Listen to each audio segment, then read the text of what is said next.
É noite de sábado em São Paulo, 25 de outubro de 1975. Uma perua veraneio estaciona em frente à academia de polícia, logo na entrada da cidade universitária, no Butantã. Te ligaram de madrugada? Não ligaram. Não ligaram. Foram apanhar. Precisavam de um fotógrafo, aí vem você. Faz apenas 3 dias que Silvaldo completou 22 anos. É o primeiro de uma série de muitos plantões que ele pretende cobrir neste e nos próximos anos. Filho de pai chinês e mãe brasileira, o jovem nascido em Santos aprendeu a fotografar na adolescência, com um tio, e logo transformou aquilo em profissão. Fez estágio na prefeitura e no jornal Cidade de Santos, antes de se voltar para a fotografia forense. A verdade é que o pai faleceu quando Silvaldo tinha 12 anos e ele logo precisou se virar. Chegou em São Paulo há um mês, aprovado num concurso para fotógrafo do Instituto de Criminalística e foi morar no CRUSP, o alojamento estudantil da USP. Não poderia haver notícia melhor do que a aprovação num concurso público. Ainda mais agora, quando o milagre econômico derretia aos olhos de todos, mesmo que nada saísse nos jornais sobre o assunto. Tá bom, cidade universitária, academia, foram lá te buscar, botaram você numa... Botaram na coisa, aí vamos, o local onde é que é, aí vai conversando e tal, onde é que é o local, não sei o que, é aqui. Na real, Silvaldo permanece calado a maior parte do trajeto. Ele é novo, um tanto tímido e, convenhamos, ser chamado no meio da noite para fotografar uma ocorrência deve ser um pé no saco. Silvaldo interpretou aquela tarefa como sua primeira aula prática. Ele não fazia ideia do que encontraria lá. Ele pega uma das câmeras disponíveis e entra na perua. Nós usávamos dois tipos de máquina, uma 6x6, que eu acho que não foi, ou uma Minolta, 35mm, um filme branco e preto. 20 minutos depois, o veículo finalmente ingressa num pátio onde há outros carros estacionados. Silvaldo repara num portão preto e numa guarita.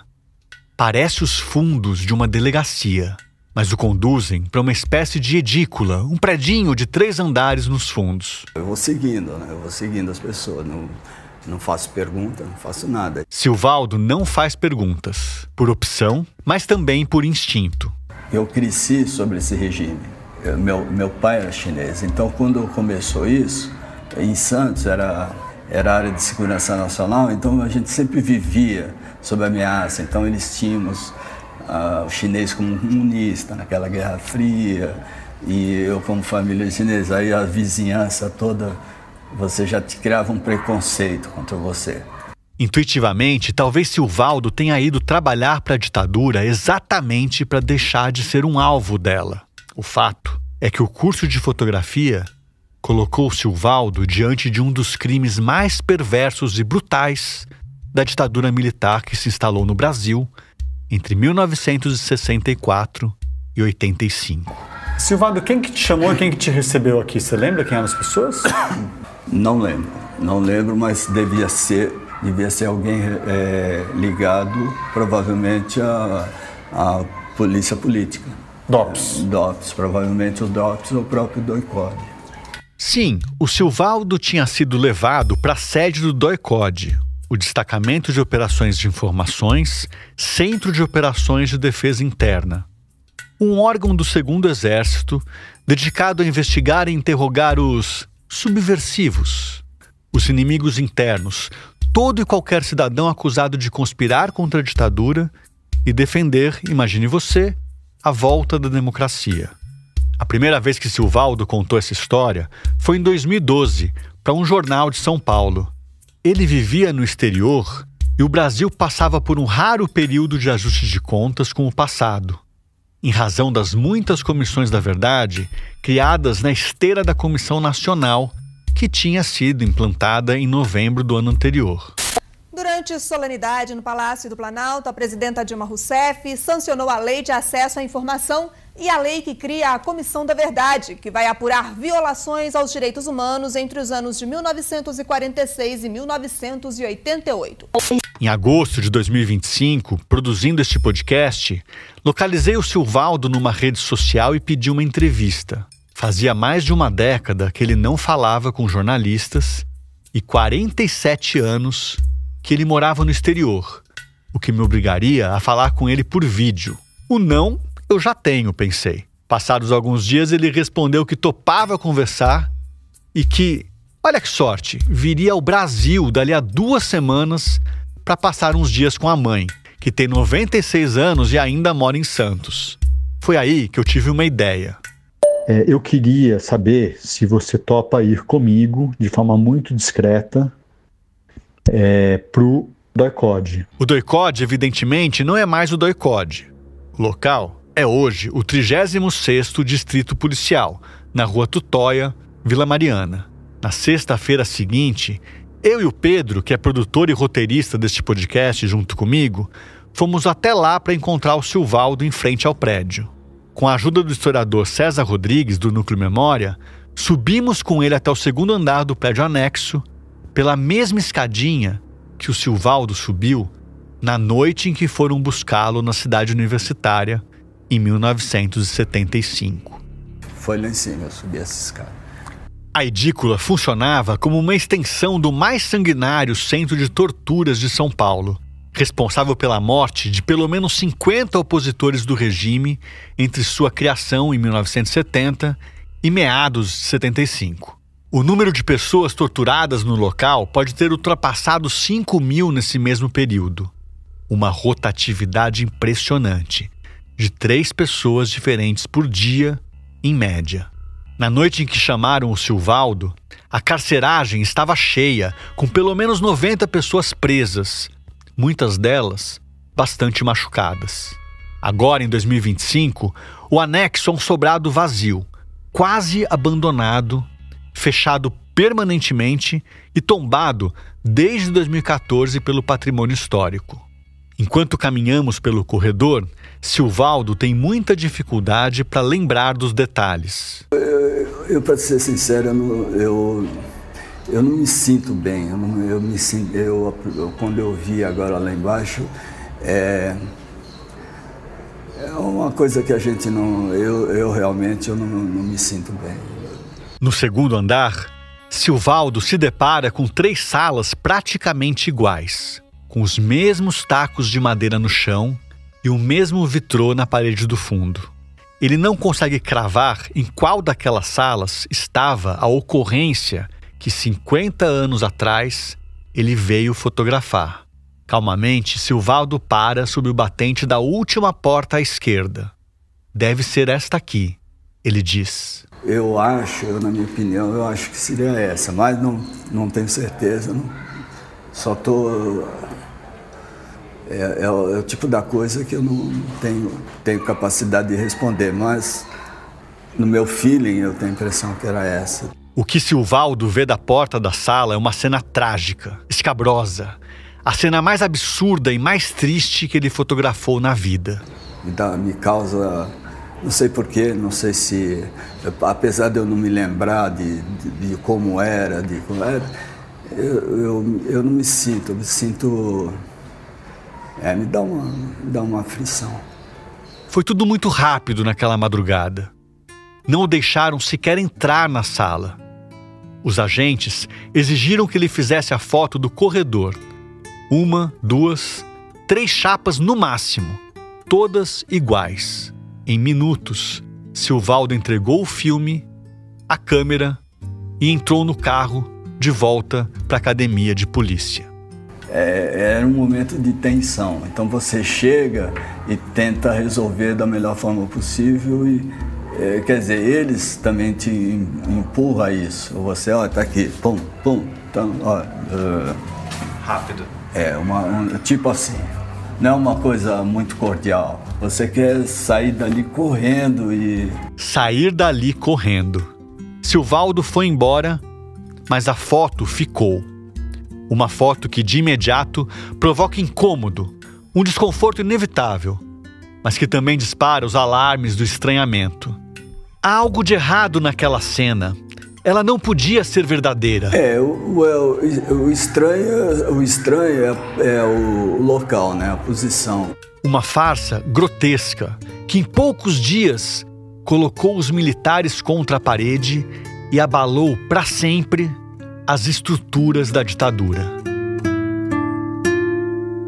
Esse é o caso Herzog, a foto e a farsa. Um podcast original do Instituto Vladimir Herzog, produzido pela Nave Reportagens em parceria com o ICL e apresentado por mim, Camilo Vanucchi.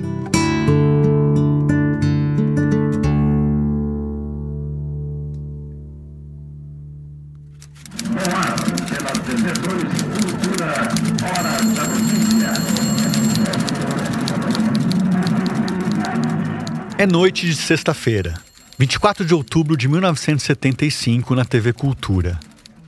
Administrada por uma fundação mista de direito privado e vinculada ao governo do estado, a emissora educativa de São Paulo passa por momentos turbulentos. Toda a equipe está com as mangas arregaçadas, trabalhando até tarde para colocar no ar a segunda edição da Hora da Notícia, o carro-chefe do jornalismo do Canal 2. Vladimir Herzog anda de um lado para o outro. Checa os monitores, repassa os textos e as principais manchetes. Faz 1 mês e meio que ele é o diretor de jornalismo da TV Cultura. Aos 38 anos, ele está no auge da carreira. Mas tem algo acontecendo nos bastidores. Algo grave o bastante para motivar Clarice, a esposa de Herzog, a arrumar as malas, acordar as crianças, colocar todo mundo no carro e ir até os estúdios da TV Cultura para tirar o marido de lá e levá-lo para o sítio da família. Então minha mãe vai para a TV Cultura comigo e com meu irmão para tentar pegar o meu pai. A gente não sabia por quê, né? Este é o Ivo Herzog. Ele tinha 9 anos e o irmão dele, André, tinha 7. Mas enfim, enquanto a gente ficou lá, eu lembro eu e meu irmão brincando lá e aquele barulho de redação, né? Que hoje não existe mais, né? Mas aquele tá dos telesfax, das máquinas que escreviam sozinho, recebendo as notícias, um monte de gente, redação de jornal era um lugar bem barulhento, né? A gente entrevistou o Ivo em setembro de 2025 nos estúdios do ICL em São Paulo. Essas entrevistas feitas com ele e com outros protagonistas do caso Herzog também foram gravadas em vídeo e alguns trechos estão no documentário Vladimir Herzog, o crime que abalou a ditadura, disponível nos canais do ICL. Logo de cara, nós pedimos para o Ivo compartilhar com a gente as memórias que ele tem daqueles dias, daquela semana. Bom, você não definiu quando começa a semana, qual é o dia? Você pode definir. Então, a minha definição é o dia 24, né? Porque no dia 24, que é a primeira lembrança que eu tenho, onde começa o caso Herzog, é quando eu e meu irmão, na redação da TV Cultura, que minha mãe tinha ido lá para buscar o meu pai, né? Porque sabia que tinha uns agentes do doicote que queriam prender ele para interrogatório e existiam relatos das coisas terríveis que estavam acontecendo lá. A gente estava esperando que ele, mais cedo ou mais tarde, fosse chamado para depor. E eles vieram na sexta-feira. Houve um acordo que ele se apresentaria às 8h30 da manhã. Essa aí é a Clarice. A gravação está um pouco pior por um motivo justo. Essa é uma entrevista que ela deu em 1976 para o filme Clarice Eunice Teresa, de Joatan Vilela Berbel. Não foi a gente que fez, portanto. Na verdade, aos 84 anos e com um diagnóstico de Alzheimer em estágio avançado, Clarice já não dá entrevistas em 2025. A gente foi para casa, foram alguns amigos, ficamos batendo papo. Inclusive, aí começou a discutir como que ele se apresentaria. Porque o que nós queríamos que tivesse testemunha da apresentação dele. Porque você deve saber que existem vários casos de pessoas que simplesmente desaparecem. Sim, Clarice, nós sabemos disso. Mas isso aconteceu depois. Antes de passar para a manhã do sábado, dia 25, a gente precisa contar melhor essa visita que os agentes da repressão fizeram à redação da TV Cultura. E principalmente explicar as razões. Naquela noite, 2 policiais à paisana foram procurar o Herzog na casa onde eles moravam, na Rua Oscar Freire. Chegaram dizendo que tinha um trabalho para passar para o Vlado, um trabalho de freelancer. Clarice explicou que o marido não conseguia pegar freelas, porque ele ficava na TV Cultura das 8 da manhã às 10 da noite, todos os dias. Inclusive, ela sugeriu que se eles não estivessem acreditando nela, que eles deveriam ir até o Canal 2 e falar diretamente com ele. Assim que os agentes saíram, Clarice tirou os filhos da cama, arrumou as malas correndo e partiu para a emissora. Os militares já estavam lá e tinham montado uma cena. Exigiam que Herzog os acompanhasse ao doicode. Diziam que era para prestar depoimento e prometiam dispensá-lo em seguida. Qualquer semelhança com o sequestro de Rubens Paiva em 71 não era mera coincidência. Os colegas do Vlado intercederam, reclamaram a presença do chefe, explicaram que o Jornal da Noite estava para entrar no ar e que o Vlado precisava acompanhar da cabine. Também disseram que após o jornal, o diretor ainda teria uma última reunião para orientar as reportagens do final de semana. Estica daqui, puxa de lá, foi preciso que o presidente da Fundação Pátria Anchieta prometesse que o Vlado se apresentaria no doicode na manhã seguinte, para que ele pudesse finalmente ser liberado para dormir em casa naquela noite. Ninguém entendeu nada. O diretor de jornalismo da TV Cultura não era um cara perigoso, um subversivo. Jamais tinha feito parte de qualquer organização armada, nem curso de guerrilha. Tampouco pactuava com esses métodos. Ele divergia da ditadura no campo das ideias, é verdade, e tinha habilidade em expressá-las, mas praticamente não escrevia sobre política. Mesmo a aproximação dele com o núcleo de cultura do PCB era recente e não ia além das análises de conjuntura e dos debates sobre a necessidade de dar maior visibilidade a certos assuntos. As pautas sociais, na produção cênica, cinematográfica e jornalística. Em casa, ele havia comentado certa vez que, àquela altura, só havia 2 instituições que ainda faziam alguma oposição: a Igreja Católica e o PCB. E como ele era judeu, não restava alternativa. Vlado era um intelectual, um homem do cinema e da literatura, um jornalista que tinha trabalhado por 3 anos na BBC de Londres e que agora era funcionário de uma TV pública, nomeado pelo governador, com trabalho e endereço fixos. No dia a dia, Herzog não se envolvia sequer em polêmicas, para não despertar atenção. Exceção que confirma a regra, o único registro em vídeo do Vlado que a gente conseguiu localizar é justamente uma declaração polêmica. Sou mais favorável do que contrário à ideia de dublagem.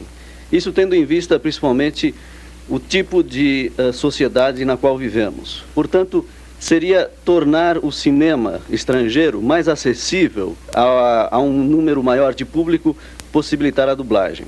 A reflexão que ele faz é interessante, principalmente numa época em que metade da população brasileira não sabia ler. Eu também não sou lá muito fã de filmes dublados, mas num país com altos índices de analfabetismo, exibir na TV apenas cópias legendadas dos filmes em língua estrangeira é uma forma de impedir o acesso a esses filmes por parte expressiva da população. E o Vlado era assim, todo íntegro, consciente, responsável e um apaixonado por televisão. Quando eu entrei, o diretor era o Fernando Pacheco Jordão e o Vlado era o fechador. Fechava o jornal para ir para o ar, né? O redator-chefe. Essa voz é da jornalista Rose Nogueira, que trabalhava na TV Cultura naquela época. Rose se refere à primeira passagem do Vlado pela TV Cultura, que se estendeu de 1972 a 74. Depois disso, ele passou um período fora do canal, trabalhando num documentário e escrevendo roteiro para um filme de ficção. Em setembro de 75, ele foi convidado para voltar para a TV Cultura, agora para o cargo de diretor de jornalismo. O amigo Fernando Pacheco Jordão tinha migrado para a Globo e o indicou para a vaga.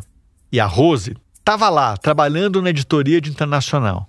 6 anos antes, a Rose atuava na Ação Libertadora Nacional, a ALN, quando foi presa e torturada em 1969, no mesmo dia 4 de novembro em que um cerco policial chefiado pelo delegado Sérgio Paredes Fleury culminou na execução do líder da organização, o Carlos Marighella, inimigo público número 1.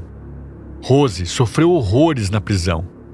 Conheceu a tortura e a truculência dos militares. Teve o filho recém-nascido ameaçado. Agora, em liberdade, vivia uma fase de muitas realizações. Então, foi um tempo maravilhoso na minha carreira profissional e, mais do que isso, um aprendizado incrível. Por exemplo, como usar uma luz se for uma situação dramática. Essa linguagem, você fala isso usando a luz também. Sonoplastia, como é que se faz para preparar um drama? Tudo isso aprendi com o Vlado. Mas nem tudo eram flores nos jardins da TV Cultura. Além da censura, o aparato violento de repressão também rondava a redação da Cultura. Era como uma caça às bruxas, uma intimidação constante contra todos aqueles que demonstravam ter pensamento crítico, que buscavam praticar bom jornalismo como uma arma poderosa de soberania e emancipação. Em setembro de 75, o alvo preferencial dessa perseguição eram os jornalistas que tinham alguma ligação com o Partido Comunista Brasileiro. E o PCB era atacado naquela altura por ordem do general Geisel, o presidente da República, é bom que se diga isso, porque era a organização que tinha sobrado. E o governo via no PCB um risco para o projeto de manutenção da ditadura. Esse aí é o jornalista Paulo Marcum, um veterano da televisão brasileira que hoje mora em Lisboa. Quando o Vlado assumiu a direção de jornalismo da TV Cultura em setembro de 75, Marcum foi convidado para assumir a chefia de reportagem. Ele era membro do Partido Comunista, e ser membro de qualquer partido de esquerda durante a ditadura não era nada trivial. Fazia 9 anos que os militares tinham instituído o bipartidarismo no país. Ou seja, desde 66, apenas 2 legendas eram permitidas: a Arena, que defendia abertamente o regime, e o MDB, que fazia o que chamavam na época de oposição consentida. Era um partido do sim e o outro do sim senhor, como se dizia. O PC tinha caído na ilegalidade e uma das tarefas dos sistemas de informação era localizar e desmantelar esses agrupamentos. E o que os membros do PC faziam? Essencialmente, organizavam formas de resistência pacífica e estratégias de como se contrapor aos ditadores pelas brechas, pelas bordas. Com filmes, peças de teatro, livros e jornais, por exemplo. Nada de armas, guerrilha ou revolução. Depois que a ALN foi dizimada, a guerrilha rural e o Comitê Central do PCdoB foram trucidados, a VPR, a VAR Palmares e tantas outras organizações sumiram do mapa, os canhões se voltaram contra o PCB, para garantir que ele também desaparecesse. Era uma espécie de medida profilática para impedir que o partido se tornasse viável nas urnas, caso a abertura se concretizasse. Essa tese é defendida pelo Sérgio Gomes, o Serjão, outro jornalista ligado ao Partido Comunista que foi preso e torturado naqueles dias. Geisel e Golbery querem abrir? Sim, vírgula, eles querem nos matar. Esse projeto só vai à frente se nós formos eliminados antes. Serjão se refere ao projeto de distensão prometido pelo presidente Geisel.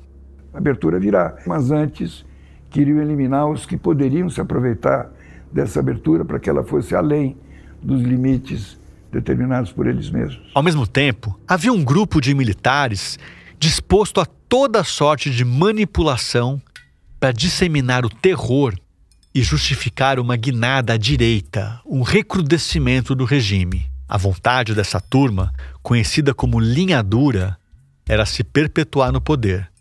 Convencer o Geisel e o Golbery de que a abertura seria um tiro no pé, um erro, uma catástrofe total. A gente sofreu uma campanha muito intensa, e eu digo a gente porque a campanha era dirigida aos, aspas, comunistas da TV Cultura, né?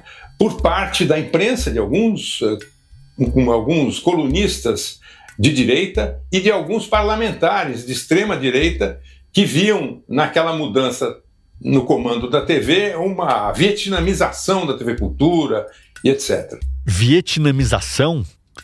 Transformar a TV Cultura num Vietnã, é isso? Como transformar numa Venezuela? No dia em que a gente entrou, em que o Vlado assumiu como diretor de jornalismo, no jornal da hora do almoço, saiu uma reportagem da Viz News, que não é uma agência de notícias do Camboja, nem da União Soviética, nem do Vietnã, nada disso.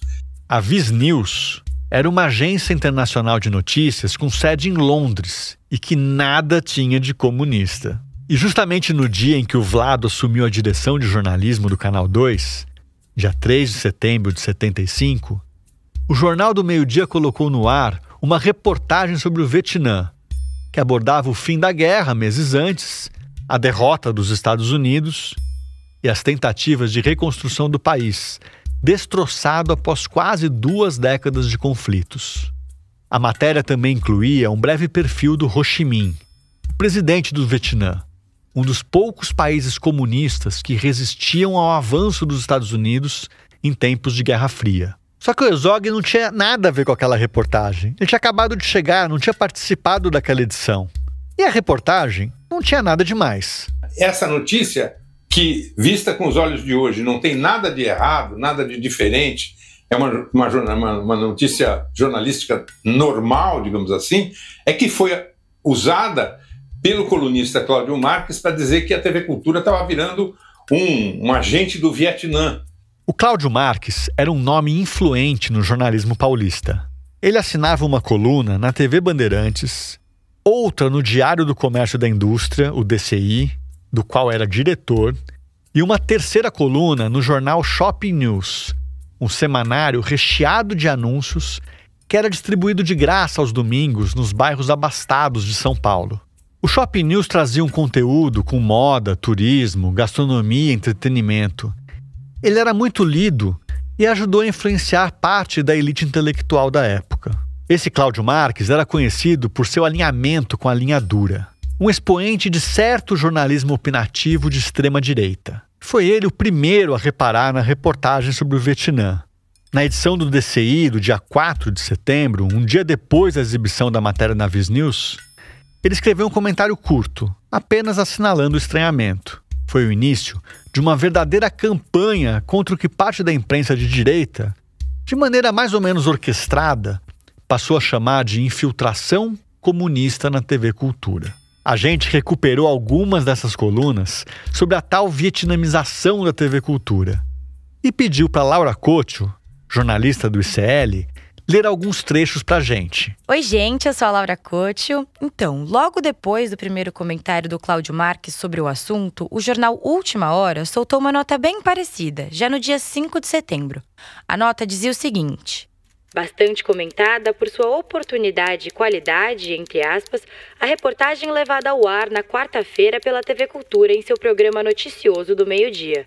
Inúmeros minutos da programação da emissora educativa foram dedicados à história do Vietnã e às lutas que ali ocorreram nos últimos anos, dando-se especial destaque a pensamentos e a figura de Ho Chi Minh, o líder comunista do Vietnã do Norte.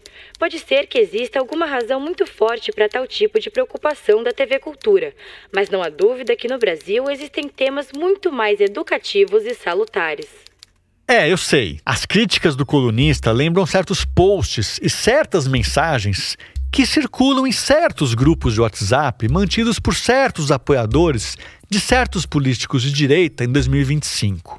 Mas tenha um pouquinho de paciência, que essa parte da história é crucial para a gente entender o que vem depois. Passados 2 dias, o Cláudio Marques retomou o tema em sua coluna no Shopping News. Agora, num domingo, 7 de setembro, uma data bastante simbólica, você há de convir. A ladainha é a mesma. A TV educativa continua uma nau sem rumo, repercutindo pessimamente o documentário exibido pelo Canal 2, fazendo apologia do Vietcong. Eu acho que o pessoal do PC da TV Cultura pensa que isto aqui virou fio. E por aí vai, Camilo. A tabelinha dos 2 jornais continuou no dia 11, com o Última Hora retomando o assunto. E seguiu ao longo do mês, resultando na coluna mais virulenta do Cláudio Marques, publicada no dia 28 de setembro.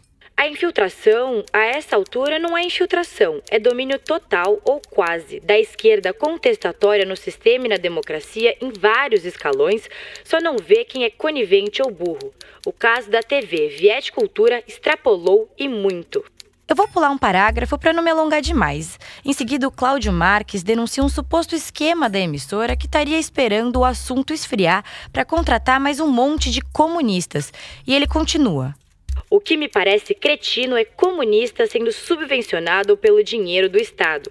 Eu não exijo o atestado ideológico de jornalista, nem quero fazer o jogo de fascistas.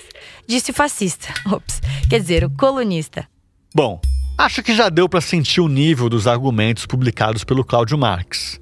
Numa coluna publicada um dia depois do Vlado se apresentar no doicode, quando um total de 12 jornalistas permaneciam detidos ali, ele chegaria ao ápice de escrever o seguinte comentário.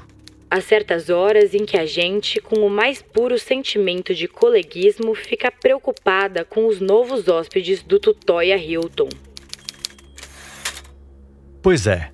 Pareceu adequado ao colunista comparar o doicode da Rua Tutóia, que o major Carlos Alberto Brilhante Ustra chamava de sucursal do inferno, a um hotel 5 estrelas.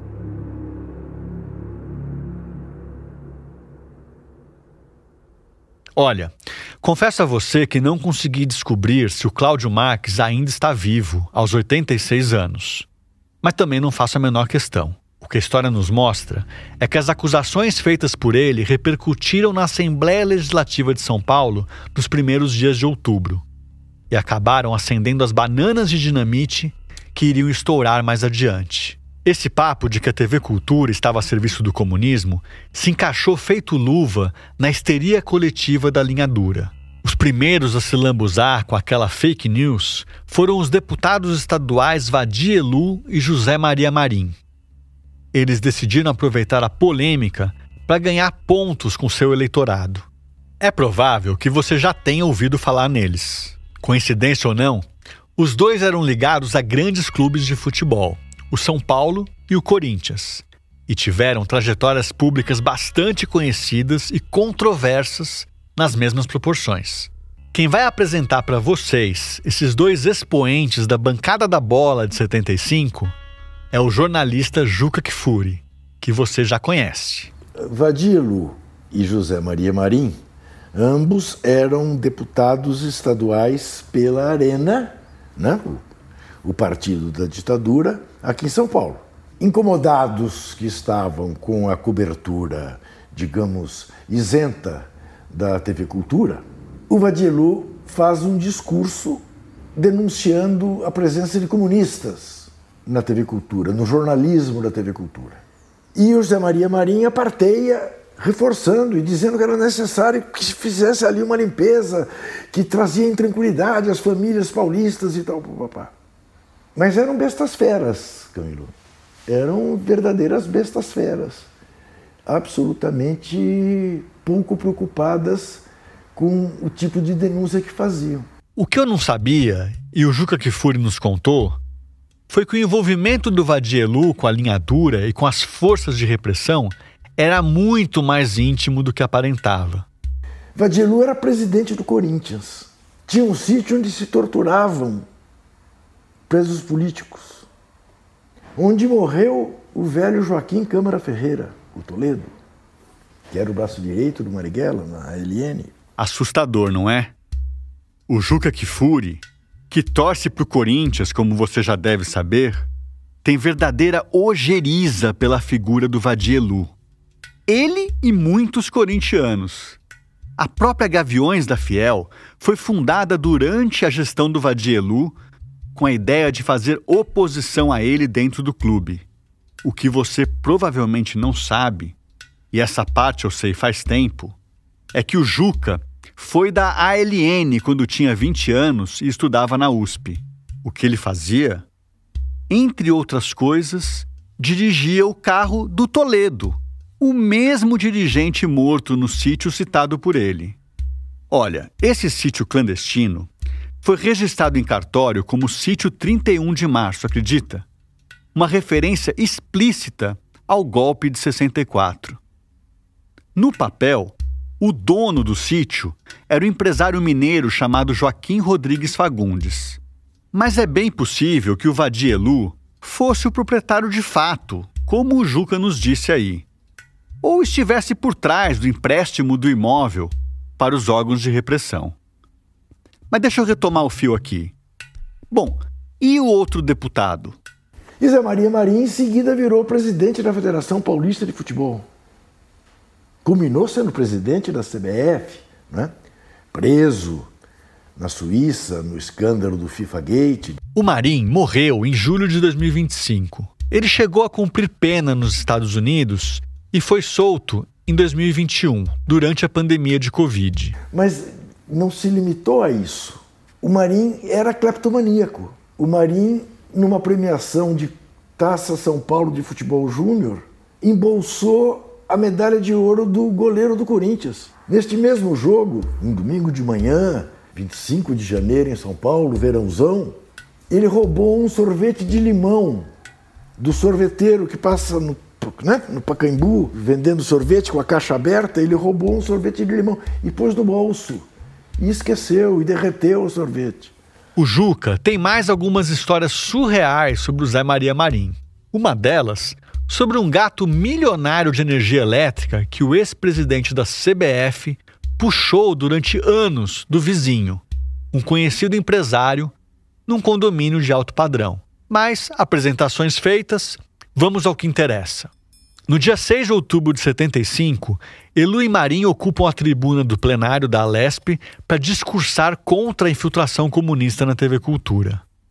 As colunas do Cláudio Marques emprestam alguma credibilidade ao que eles dizem. Como se fosse tudo verdade, pelo simples fato de que saiu na imprensa. Está montado o Gabinete do Ódio, uma rede de intrigas improvisada para atacar o governador Paulo Egídio, entusiasta da abertura, e exigir uma guinada à direita. Olha, eu já tinha lido algumas vezes a transcrição desses discursos, mas nunca tinha escutado. Fazendo esse podcast, decidi ir atrás dos áudios. Perguntei para um monte de gente que podia ter esse material e nada. Ninguém tinha. Acabei pedindo as fitas ao acervo histórico da Alesp e conseguimos digitalizar, levando até lá um gravador Akai de 7 polegadas. Pois é, a Alesp não tem nenhum gravador compatível com os carretéis que compõem o próprio acervo. Maurício, o que é aqui? Aqui é o acervo histórico da Assembleia. Mas o que vocês têm? Vocês têm aqui? A gente guarda tem, tudo aqui a gente mesmo? guarda os documentos legislativos. Sim. A gente tem os documentos legislativos desde o começo da Assembleia, na verdade desde antes. A Assembleia é de 1835, os documentos feitos naquela época estão aqui. A Maurícia foi a funcionária do acervo que encontrou os carretéis com as gravações dos discursos que a gente procurava. Ela me traz uma caixa de papelão quadrada com mais ou menos 1 palmo de largura e a anotação Carretel 3126. E mais um fichário com as transcrições de todos os discursos feitos naquele ano e publicados no Diário Oficial. Ela também oferece um segundo carretel, de número 3128, dizendo que encontrou outro discurso do Vadia Elu sobre o mesmo assunto, proferido em plenário 2 dias depois do primeiro. Vai que me interessa. Em poucos segundos, nós damos início à digitalização, em alta frequência. Senhor presidente, nobres senhores deputados. Este é o deputado Vadia Elu. Ele pede a palavra e começa a descrever um evento. A festa de inauguração do serviço de água e esgoto do município de Capão Bonito. Mas se foi tudo festa, entretanto notamos a ausência do órgão de divulgação do Estado, da TV Cultura, Canal 2. É o início das lamúrias do ex-presidente do Corinthians, agora deputado estadual no 3º mandato. E essa ausência não nos surpreendeu. Não nos surpreendeu porque nós temos lido semanalmente, em coluna 1 de Cláudio Marques, a denúncia da comunização do Canal 2, da infiltração dos elementos subversivos, dos elementos de esquerda no Canal 2. Ao longo de 3 minutos, Vadia Elu protesta contra a suposta infiltração comunista. Não temos condições de lutarmos por um país democrático, por um regime democrático, quando uma própria instituição governamental fica solapando essa democracia. Porque na televisão Cultura Canal 2 nós só assistimos Jornais mostrando a miséria, mostrando a pobreza, mostrando a desgraça. Eu imagino que você já esteja com urticárias ouvindo isso. Mas aguenta aí, porque vai piorar. Num país como o nosso, que constitui realmente um oásis no mundo de hoje, são esses elementos pagos pelo governo de São Paulo, na emissora de televisão do governo de São Paulo, que pegam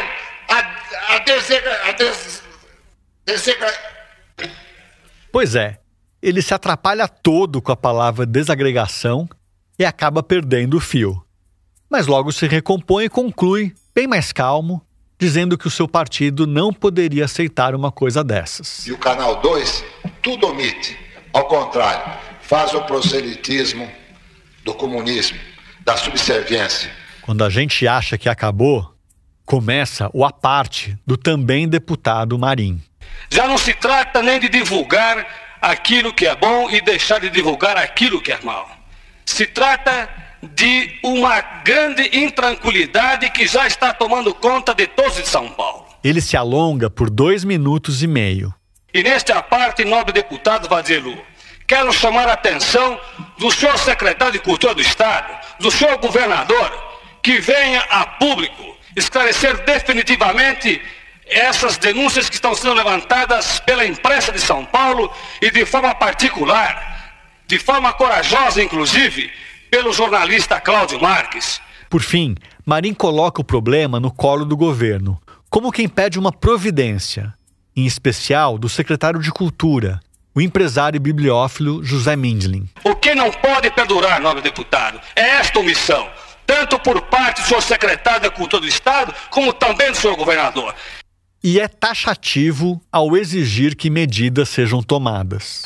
É preciso, mais do que nunca, uma providência, a fim de que a tranquilidade volte a reinar, não só nesta casa, mas principalmente nos lares paulistanos. 2 dias depois, na quarta-feira, 8 de outubro, Vadielu voltaria a ocupar a tribuna para insistir no mesmo assunto por mais 4 minutos e meio.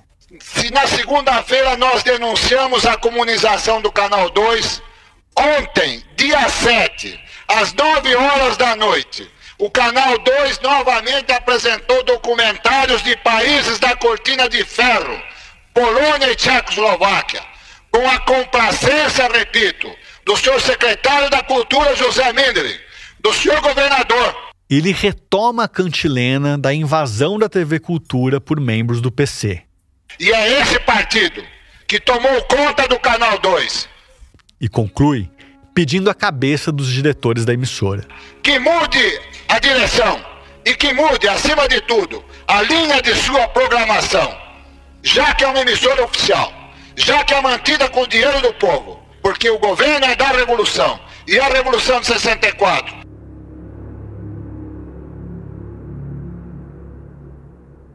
Assistindo a tudo isso através do retrovisor, é difícil passar pano para a forma irresponsável com que esses deputados insuflaram a opinião pública e atiraram os jornalistas do Canal 2 na Cova dos Leões. Mais difícil ainda, não comparar com os discursos de ódio e as táticas de desinformação empregadas por certa parcela do espectro político nos dias de hoje.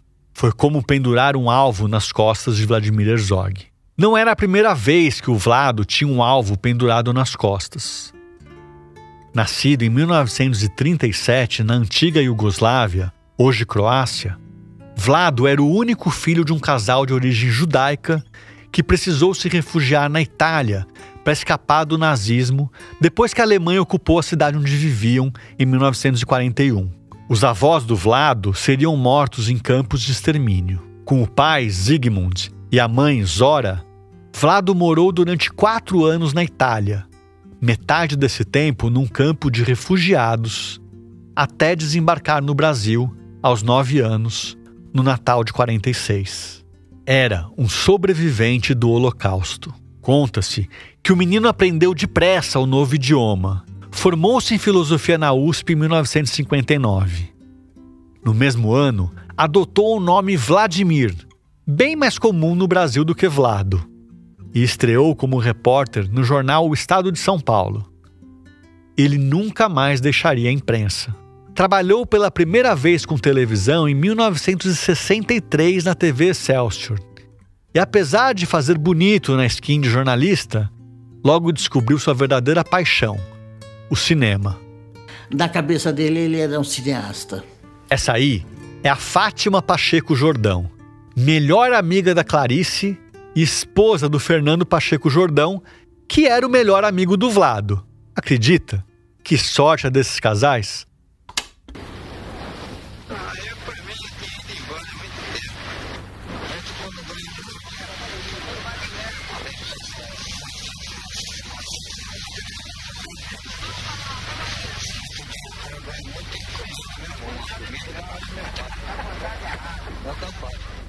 Isso que você ouviu agora foi um trecho do filme Marimbás, um documentário curta-metragem de baixíssimo orçamento que o Herzog dirigiu em 63, todo gravado numa comunidade caiçara em Copacabana, num Rio de Janeiro que não existe mais. A paixão pelo cinema acabou empurrando o Vlado para os braços da outra grande paixão da vida dele. Isso porque a Fátima trabalhava na Sociedade Amigos da Cinemateca, da qual Vlado era frequentador assíduo e vivia levando a melhor amiga para as noites de estreia. Eu conheci Clarice da segunda série e ficamos logo amigas porque íamos a pé para a escola e fazíamos o mesmo itinerário porque ela morava muito próximo de casa. Depois fizemos, por coincidência, Química Industrial sem nenhuma vocação. Fizemos simplesmente depois do ginásio para poder ter uma renda pessoal e nos libertar, vamos dizer assim, da família, num sentido praticamente econômico. A emancipação econômica que a Fátima e a Clarice buscavam estava em sintonia com a revolução cultural e as ideias feministas que tomavam o Ocidente no comecinho dos anos 60. Clarice tinha 20 anos de idade e uma porção de coisas grandes para conquistar. E ela realmente se identificou muito com esses movimentos, onde começava a haver espaço para as mulheres aparecerem, né, serem respeitadas, terem sonhos e lutarem pelos seus sonhos. O Ivo, filho da Clarice e do Vlado, conta que o avô, pai da Clarice, não lidava muito bem com os arroubos de emancipação da filha. Minha mãe contava que ela ia no cinema, aí na semana seguinte ela pedia dinheiro para o meu avô ir para o cinema de novo. Eu falei, não, você já foi no cinema esse mês, né? Eu quero ir no teatro, mas você foi no cinema, para que teatro? Então, para ela poder realizar os sonhos dela, ela, Clarice Herzog, fez colégio técnico de química e começou a trabalhar como técnica de química para ter o dinheiro dela e poder comprar os livros, fazer as viagens, ir no cinema, no teatro. Eu falo isso porque eu acho que é importante entender que ela já era uma pessoa que fazia o que ela achava que era certo. Deu para entender aquele lance de química sem vocação que a Fátima contou agora há pouco, né? Quando a Fátima apresentou o Vlado para a amiga, a Clarice estava noiva de outro rapaz, com quem não tinha nem química nem vocação, e tratou logo de terminar o noivado. Rapidamente se apaixonou pelo Vlado. Foi uma coisa muito rápida. Eles se casaram muito rapidamente. Para ser exato, no dia 15 de fevereiro de 64, um mês e meio depois, o país ingressaria num período sombrio. Sob a nossa responsabilidade, a população do Brasil, o povo, a ordem. Assim sendo, declaro vaga a presidência da República. Quando ocorreu o golpe, imediatamente tanto o Vlado quanto o Fernando fizeram as suas inscrições e postulações para ir para a BBC de Londres. E foram aceitos. Vlado trocou de país pela terceira vez em 1965. Fez as malas, pegou Clarice pelas mãos e foram para a Inglaterra. Fernando e Fátima fizeram o mesmo, alguns meses antes. Vlado desembarcou na Swinging London, como era conhecida a cosmopolita e efervescente capital inglesa, com um contrato de 3 anos com a BBC. a rede de comunicação pública britânica, que àquela altura estava produzindo conteúdo em diferentes idiomas com a intenção de atender a colônias de imigrantes e ampliar seu alcance por meio das ondas curtas. Um dos raríssimos registros em áudio que foram preservados com a voz do Vlado é dessa época, do Serviço Brasileiro da BBC, como ator, acredite, de uma peça adaptada para o rádio. Eu estou no meio do caminho entre a juventude e a meia-idade, como um homem que perdeu o trem. Chegou tarde demais para o último e cedo demais para o seguinte. Que devo fazer? Que sou eu? Um soldado que perdeu a coragem. A guerra foi uma estufa feroz que nos fez crescer à força, como flores numa primavera tardia depois de um inverno inclemente. Ouviram Verdadeiro Demais para Ser Bom, adaptação para a rádio de uma peça de Bernard Shaw. Aubrey, o papel principal, foi feito por Vladimir Herzog. Na BBC, Vlado pôde se aprimorar nos caminhos da radiodifusão e começou a estudar a fundo como se fazia televisão. Os filhos nasceram em Londres, Ivo em 66 e André em 68. A Fátima conta que a vida dela e a vida da Clarice foram muito parecidas. Casamos com jornalistas, viajamos para Londres, tivemos lá filhos ingleses, ela teve 2 filhos, eu tive 3. Foi uma vida muito paralela nesse sentido. O fim do contrato com a BBC coincidiu com o endurecimento da ditadura militar. Era dezembro de 1968. Clarice e os filhos voltaram para São Paulo e o Vlado desmembrou a passagem de volta para passar uns dias em Roma com um amigo cineasta. Ele, na verdade, ele era para chegar aqui no dia 15 de dezembro. O AI-5 foi no dia 13 de dezembro. E o Vlado não chega. Ele não sabe o que fazer. O que eu faço? Volto para Londres, volto para o Brasil. Ele tomou a decisão de voltar para cá. E os amigos ligaram para ele, falaram, pensa bem se é hora de você voltar, porque a coisa tá mais complicada e tal. E o que dizem é que a resposta dele falou, não, é mais um motivo para eu voltar. Eu tenho que voltar para o Brasil, né? Então acho que ele tinha um compromisso muito grande, genuíno, legítimo e de alma, que ele era um brasileiro, que o Brasil o acolheu, ele como um refugiado de guerra. Vlado sonhava com uma sociedade democrática e sabia que isso não viria de mãos beijadas. Era preciso voltar e sonhar junto, e ajudar a construir a democracia que ele queria. Vlado chega ao Brasil ansioso para trabalhar em alguma TV pública na qual pudesse aplicar o que ele tinha aprendido na BBC. Mas ele esbarra na falta de vagas e, principalmente, na escassez de estrutura e de vontade política. O convite para a TV Cultura demora a chegar.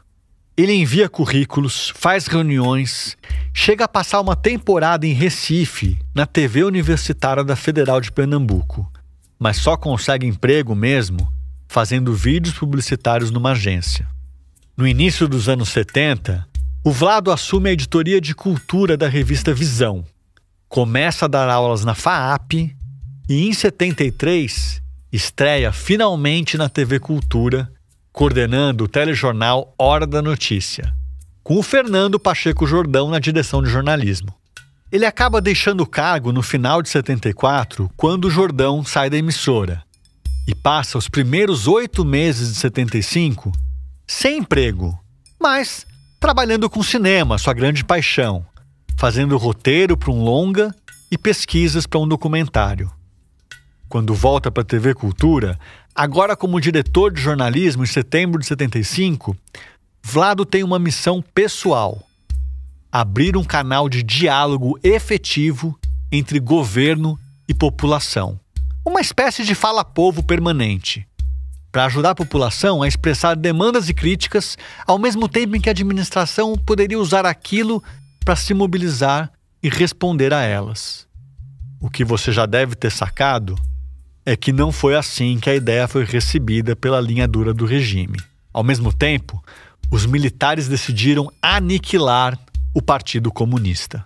Então, essa reação de parlamentares como Vadielu, José Maria Marim, do jornalista Cláudio Marques e outros colunistas, todos venais ligados aos órgãos de repressão, era instrumento desse processo de cerco e aniquilamento do Partido Comunista. O próprio Marcum foi preso no dia 17 de outubro, enquanto montava a bicicleta que tinha comprado para dar de presente para a esposa, a também jornalista Diléa Frati.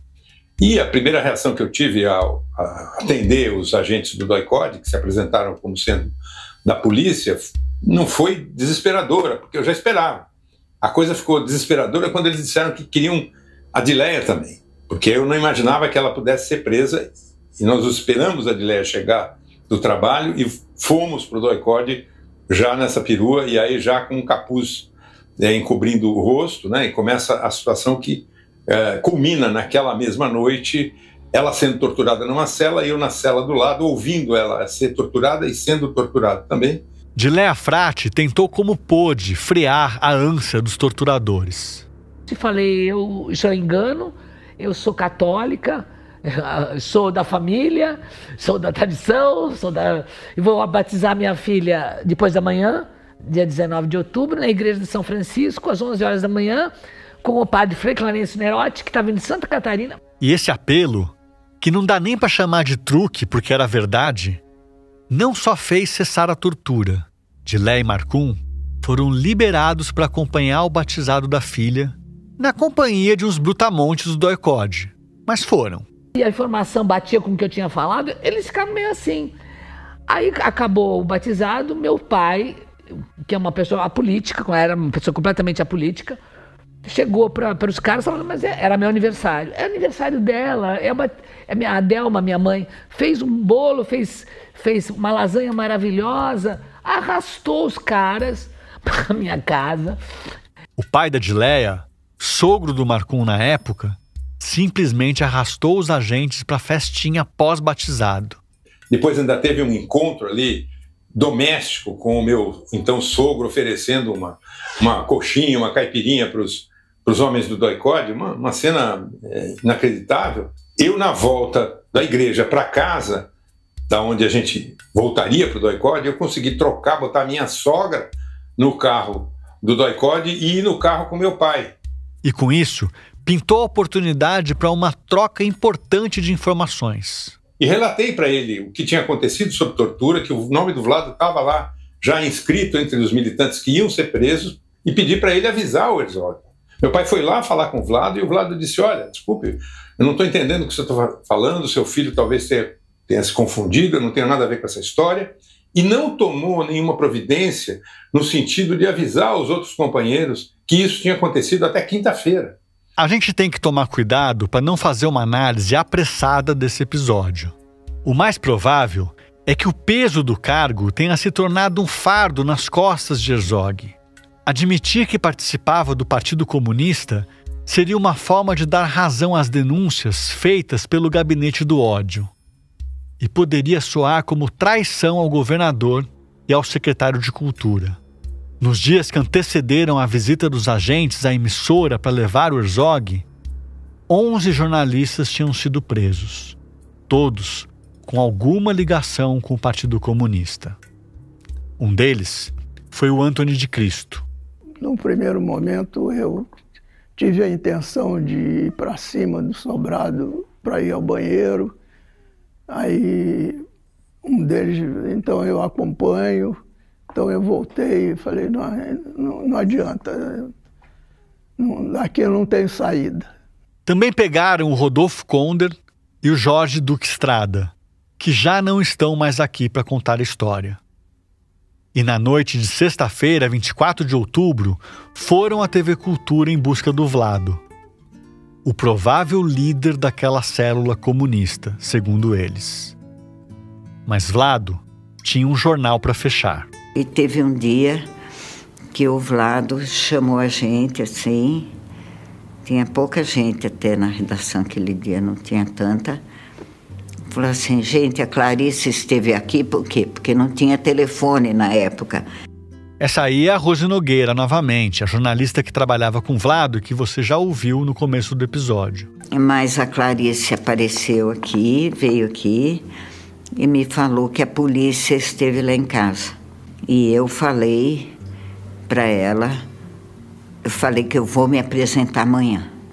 E o que ele fez realmente, o Vlado se apresentou. A ideia da Clarice era passar o fim de semana no sítio, justamente para que ninguém soubesse onde estão e pudesse buscá-los. A iminência de um sequestro ali mesmo, na noite de sexta-feira, na emissora pública, obrigou o casal a rever os planos e deixou Herzog numa situação difícil. Mais uma vez, o posto que ocupava, o sobrenome institucional, o fato de ter um cargo de confiança e representar o governo do estado, tudo isso pesou para que o Vlado se comprometesse a se apresentar no sábado, 25 de outubro, às 8h30 da manhã. E aí ele falou, eu vou me apresentar amanhã. E agora vamos fechar o jornal. Então fechou o jornal ainda e foi para casa e no dia seguinte se apresentou.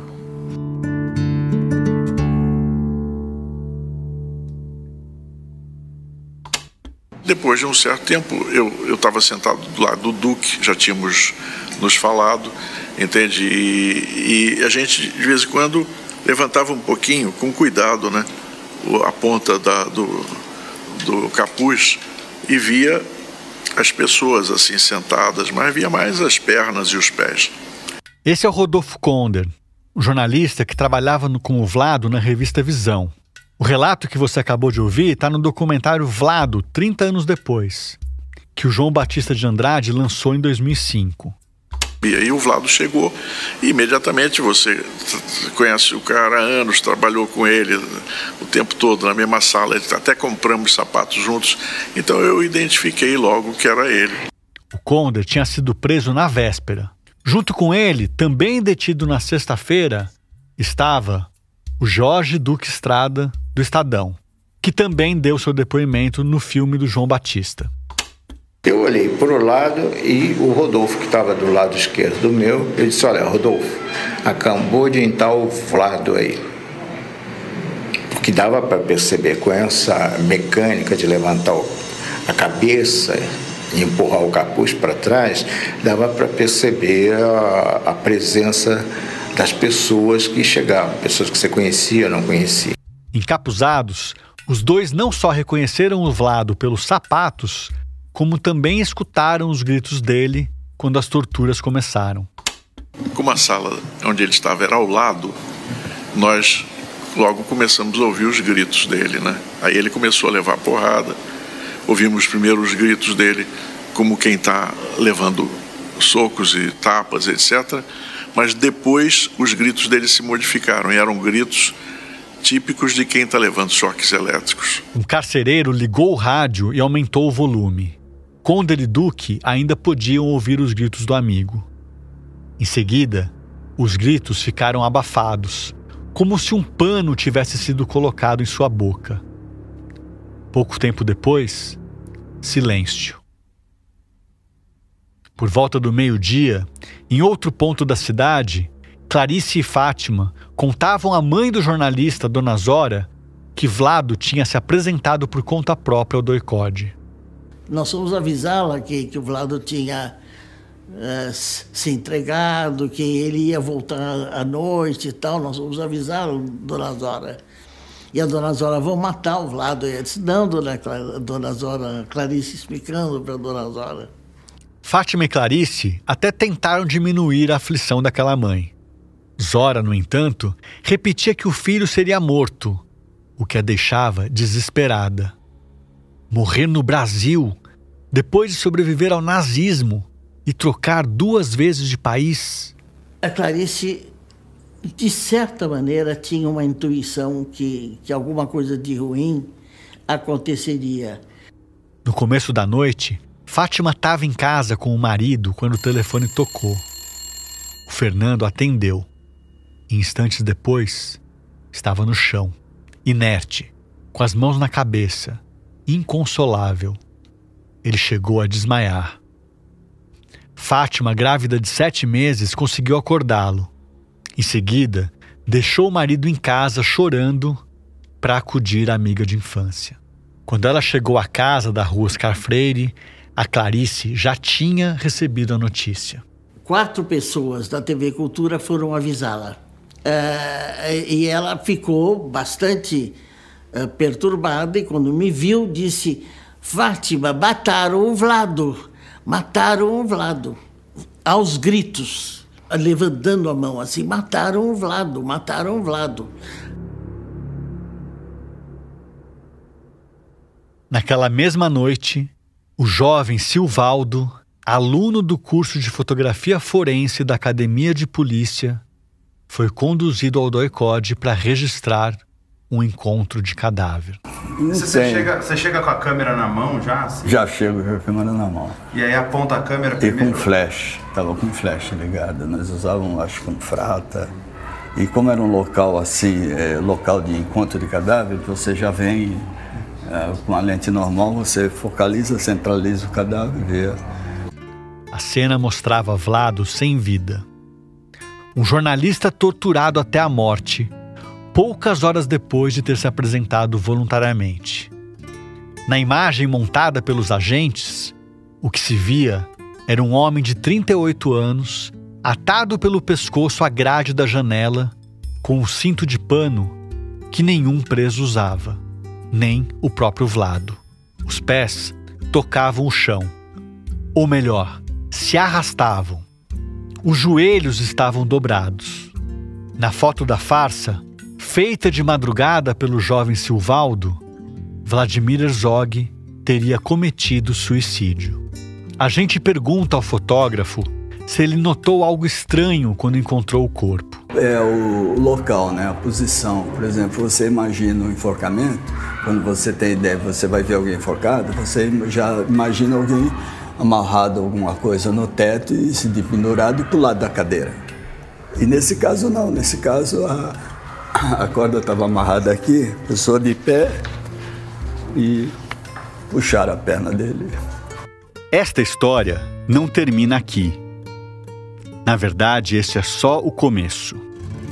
O começo do fim da ditadura e o começo de uma longa luta por verdade e justiça que tem sido travada há 50 anos e que a gente vai conhecer a fundo em breve. Fique ligado em nossos canais e já salva este podcast na tua plataforma de áudio preferida.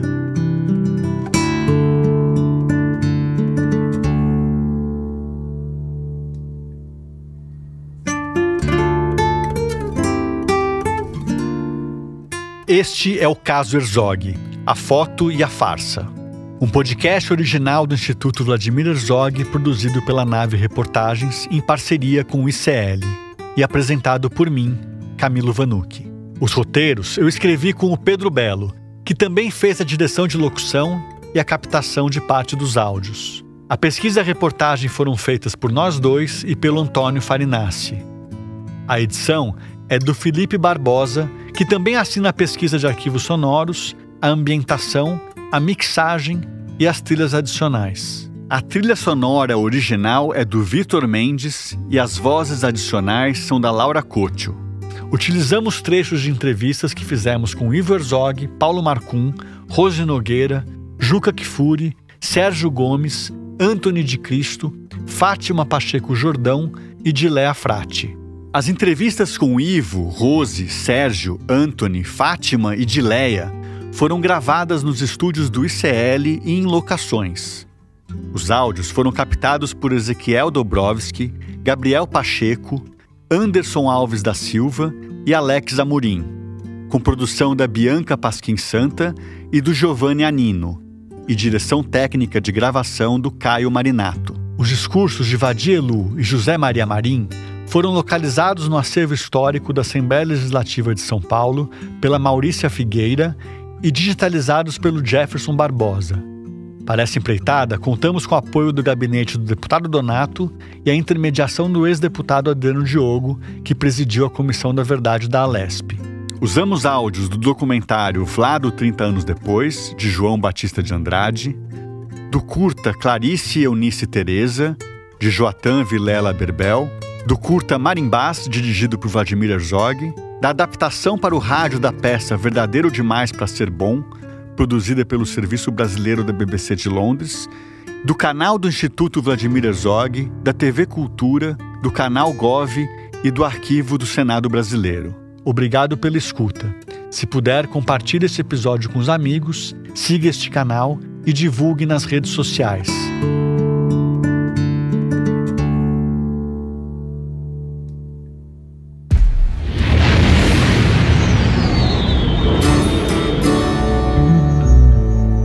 Nave Reportagens.